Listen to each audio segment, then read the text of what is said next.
আমি যে ভিডিও করি বা আপনারা দেখেন বা আমাকে যে এতটা পরিমাণে ভালোবাসেন, তার আজকে একটা প্রমাণ পেলাম আমি।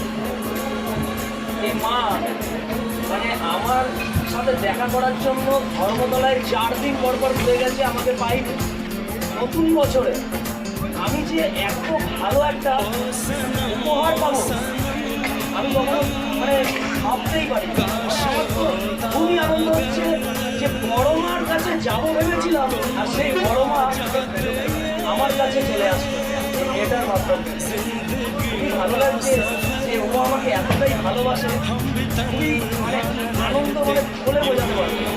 এই যে বাবা মাকে নিয়ে এসছে, যেতেই হবে। 4 দিন নিয়ে এসছে, আজকে নিয়ে 4 দিন। আচ্ছা মা, ক্লাস 7-এ পড়ে, প্রত্যেকে আশীর্বাদ করবেন আমার এই বোনটিকে যাতে আরো ভালোভাবে আরো পড়াশোনা করে আরো আগে বাড়বে। সকলকে আমার অনেক অনেক ভালোবাসা। সকলে এইভাবে যে আমাকে ভালোবাসা দিচ্ছেন দিনের পর দিন, আমি মানে বলে বোঝাতে পারবো না। খুবই খুবই ভালো লাগছে। সকলকে আমার অনেক অনেক ভালোবাসা। সকলে ভালো থাকবে, সুস্থ থাকবেন, আর এইভাবে টাটা, বাই বাই, শুভরাত্রি। টাটা করে দাও। বৃষ্টি মা।